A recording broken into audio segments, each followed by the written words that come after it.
Hi people. As you can see, I'm in bed, so this is a very spontaneous video. But I'm traveling tomorrow to Scotland, and I won't have time to upload this. And I think it's an important issue, so I'm going to upload it now. I'm going to record it now at least. And the issue is the Labour Party and crime, and specifically some tweets that they've put out that has attracted controversy. And basically, the tweets are attacking the Tories and very specifically, very personally, Rishi Sunak. And basically, two of them read as follows. I'm just going by the Sky News report here. Do you think an adult convicted of possessing a gun with intent to harm should go to prison? Rishi Sunak doesn't. Under the Tories, 937 adults convicted of possession of a firearm with intent to harm serve no prison time. Labour will lock up dangerous gunmen. Do you think adults convicted of sexually assaulting children should go to prison? Rishi Sunak doesn't, and that caption's covered by another video. But the point is, these are very personal attack ads aimed at the Prime Minister. Um, and what my response to this is the first question is rather than saying, is it in bad taste? My first question is it accurate? Is it accurate? People seem to be a little bit dewy-eyed about politics. And the fact of the matter is, both parties do it. The Tories have certainly thrown swipes at Labour.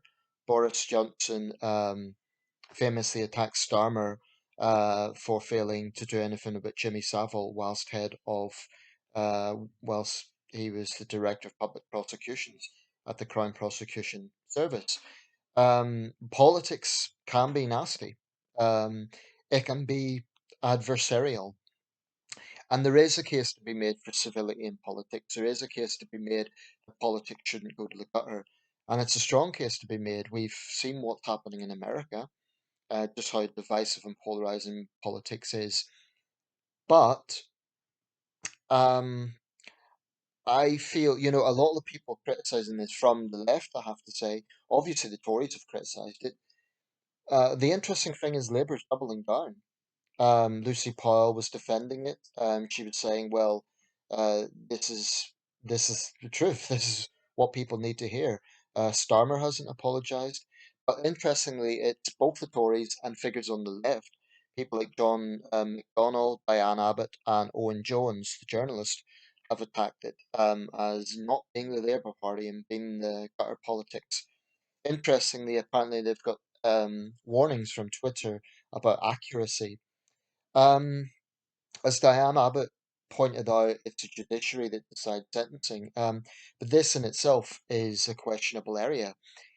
Legislators make the laws, right? So yes, there's an independent judiciary. Judges are given the information, the evidence, and they make the decision on the verdict. But I feel that I've argued this for a long time. The problem is the whole legal establishment. Now, let me explain what I mean by this. Um, Political parties are engaged in politicking, right? So Labour aspires to be a party of government, and recently they've sort of taken this angle of we need to show that we're tough on crime, and they've been working on overdrive to do that. I mean, there's a very obvious attempt in recent months of Labour trying to show that's tough on crime. Um, my issue with rhetoric is if rhetoric points to sincere intentions, I've no problem with it. I would like to see the Labour Party being tough on crime. It's definitely one of the most important things for me. It's one of the issues I definitely think about when voting. And it's the reason I would never vote for the Green Party. Not that they're, very relevant anyway, but I, I would really, and it's actually the reason why I left the Liberal Democrats. One of the reasons, there were other reasons as well. Um, I'm conservative on crime. I think people who hurt society should be held to account. So it's not surprising that a party that aspires for government recognises this. I would say most British people are conservative with a small c. I'm not talking politically conservative, I mean socially conservative on the issue of crime. Even people who might be centre left in many other areas, I think most people would accept that those who hurt society should pay a price. You do get a minority who have this very dewy-eyed approach of, oh, well, we have to just rehabilitate them and we have to, they kind of cringe at the very idea of punishment.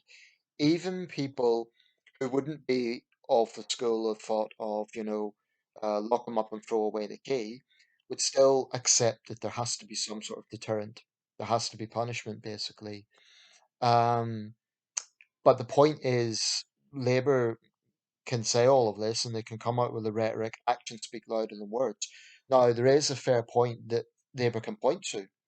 The Tories like to say that they're the party of law and order and they talk tough on crime, but they have been in power for 13 years.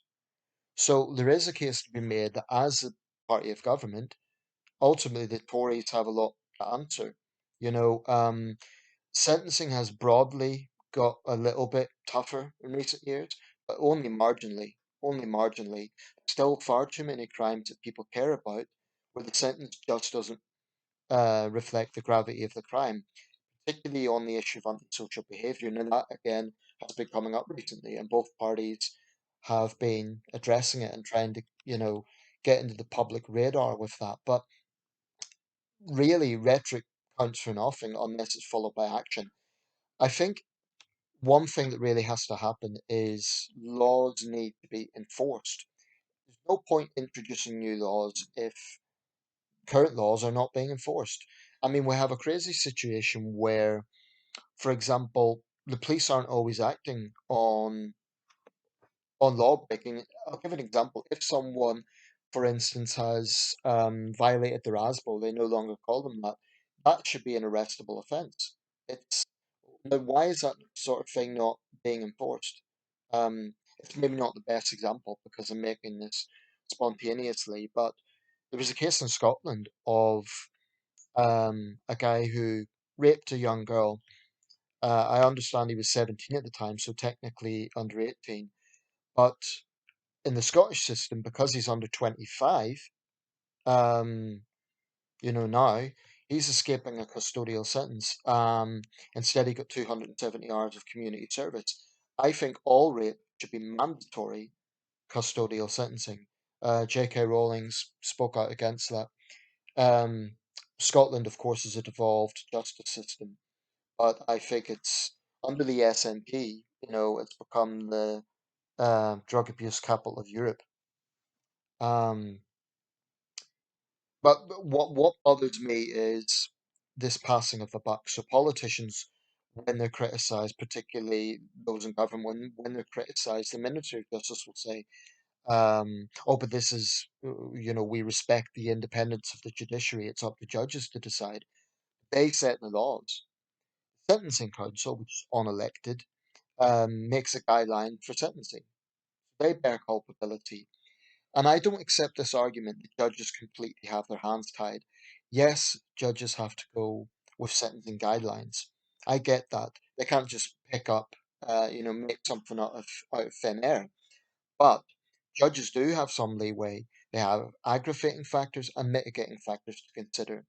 Now, I'm of the opinion that some judges are ideologically soft and they will downplay or disregard aggravating factors. We have seen many cases where judges have the power to issue a sentence, but they won't. So I don't accept this argument that judges simply have their hands tied. I think some of them are ideologically soft. That's my honest opinion. And I think that consistently soft judges need to be held to account. I'm not saying they should be elected necessarily. I mean, the cost and the time that would take to do that probably wouldn't be a good idea because the system's already under pressure, so it's probably not a good idea to, resurface the entire setup. But I do think that the entire legal system needs a little bit of shock therapy. I think there is a gulf between the public and the legal establishment. And when I say legal establishment, I mean legislators, that's the Ministry of Justice. I mean the Sentencing Council, which is a body I would like to see face a lot more public scrutiny, and judges, because they all pass the buck. Judges say, oh, our hands are tied. The Sentencing Council say, oh, we're just issuing advice, we're just issuing the guidelines, and the government says, "Oh, we respect the independence of the judiciary." So it's passing the buck. At some point, the question has to be asked, well, there are people in a position of power to hold criminals to account. Criminals are not really being held to account. Not enough. Now, obviously, every crime is different, every individual situation is different. And I'm not saying it's always a case where the sentence is solved. I mean, we saw that awful case where the little girl was killed in Liverpool. In that case, the killer did get a pretty hefty sentence, 42 years. He's going to die behind bars, or at least he'll be a very old man when he comes out. So I'm not saying that every single sentence is soft, but I think the problem is, let's say, even if you have, say, four sentences that actually warrant the gravity of the crime, people would say, yeah, that's actually a good sentence. Even if you have one out of five, which is the public considers too soft, that is enough to damage the reputation of the system. So if you have a young offender, let's say a 15-year-old, um, kill someone, right? Or they rape a woman at knife point, there's been cases like this. And due to their age, they get put in a young offenders centre for 7 years. They get out in four. I think most people would say that's a disgrace. And I'm not saying that's a precise sentence, but it's that sort of situation. It's that sort of dynamic where you get early release, where you get lenient treatment of violent young offenders. I think teenage gangs running rampant. Um, and the reason is they have no fear. That has to change. That has to change. I think young offenders need to start fearing the law.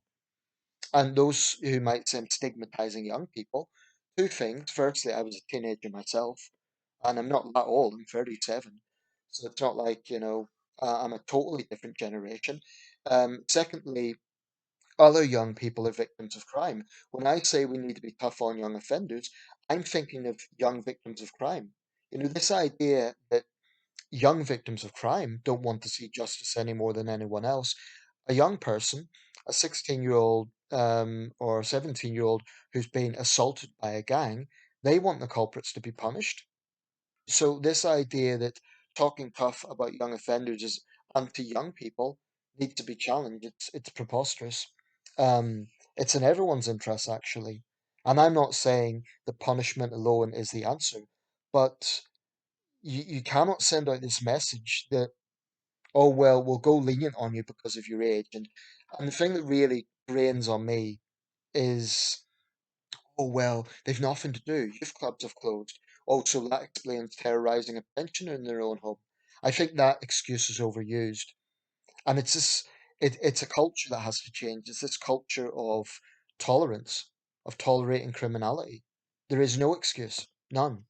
And that message has to be put out there. So anyway, I'm sorry I've went off a little bit on a tangent, but I do feel very strongly about the subject. If Labour can empirically prove that it will be tougher on crime, that's a good thing. And honestly, is it dirty politics? It probably is.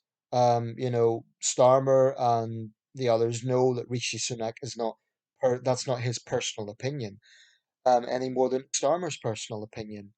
It's politics. And I say, the main question, is this accurate what they're actually saying? That's more important than whether it's dirty politics or not. The main question is it accurate? And I would question those who are, kicking up a storm over this. I would say to those people like Owen Jones, well, why are you so upset over this? And the same for the Tories who've got upset over this.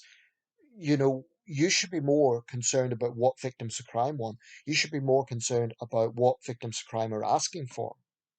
Um, I don't think it's necessarily the best approach. It is divisive, and it's probably not entirely accurate. I think, the anger is directed at the wrong thing. People are angry, oh, look at Labour's smear tactics or the Tory smear tactics. The real question is, what are the policies? What is the record? That's what people should be asking, not whether it's nice or not.